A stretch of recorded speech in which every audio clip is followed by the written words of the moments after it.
The Washington Post was running a weekly feature series called The 50 Greatest Women in Washington. Each Sunday, the series featured 2 women, giving each a full page on facing pages. The stories told of their accomplishments, their backgrounds, and rumors about them.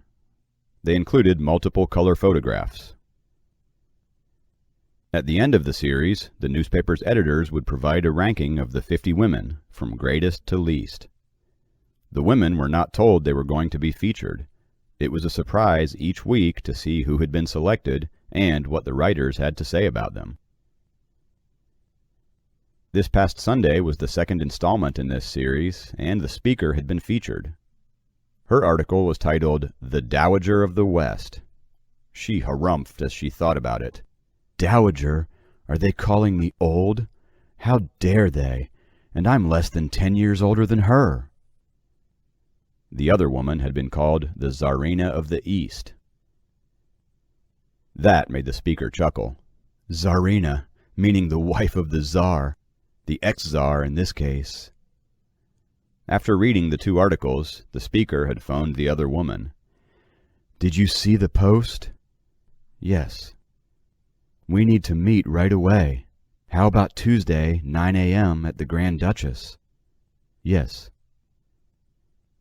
"We can talk about the article, and I have some other things to share with you. I might have a significant opportunity for you in the administration. See you there." Their favorite meeting place was the Grand Duchess room in the basement of the Grand Fenwick Motel, a forlorn place that had been appropriated by the GSA. The speaker was scheduled to arrive first so that her staff could set up the refreshments and be ready for the arrival of the Tsarina. The speaker's car stopped at Dunkin' on the way, and her assistant, Wendy Ziegelman, purchased the standard meeting fare, 2 dozen munchkins, frosted donut holes. The speaker offered coffee to the Tsarina. "Would you like some organic free trade coffee straight from my French press, and some fresh munchkins?" The Tsarina accepted the offer. The Tsarina complimented the speaker on the coffee. "It is so smooth and flavorful. May I have another cup, please?" The speaker served her and explained. "It's Kopi Luwak coffee from my private reserve. This is the most expensive coffee in the world, made from the most select coffee cherries in Java." The Tsarina thought briefly, then asked, "Kopi Luwak, is that the coffee that is produced from coffee cherries that have passed through the digestive tracts of those monkeys in Indonesia?" The speaker corrected her. "No, not monkeys. They are civets.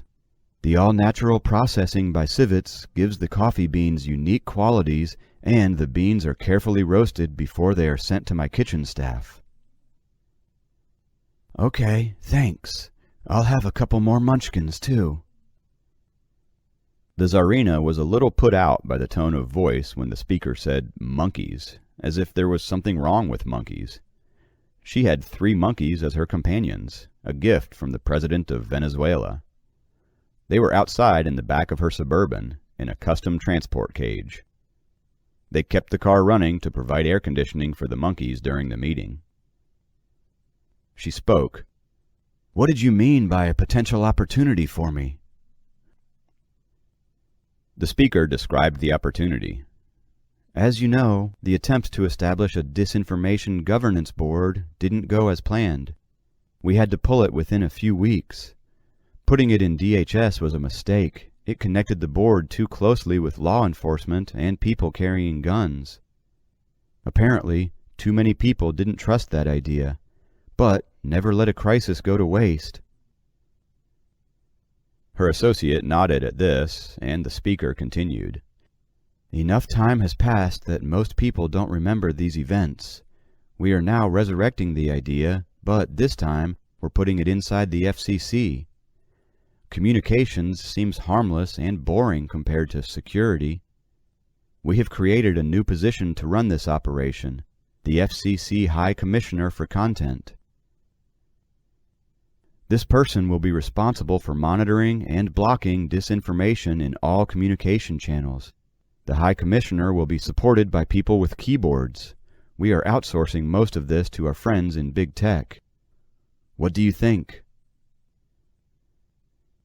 The Tsarina replied, "Yes, that is such a good idea, and I would be interested in serving my country in this capacity. I believe that my experience as a victim of disinformation campaigns makes me uniquely qualified for it. For years, I have dealt with the vast right-wing conspiracy unfairly attacking me. Now they will face the wrath of the High Commissioner.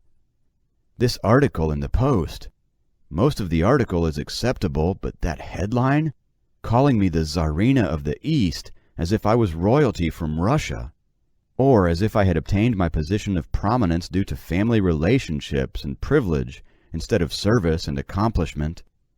And you called a dowager? I wonder if someone inside the Post might be a Russian plant engaged in disinformation." The speaker liked the Russia theory advanced by the Tsarina. "Yes, I think that Russian plant question needs investigation and action. Imagine you being called a Tsarina and me a dowager. That is the epitome of disinformation.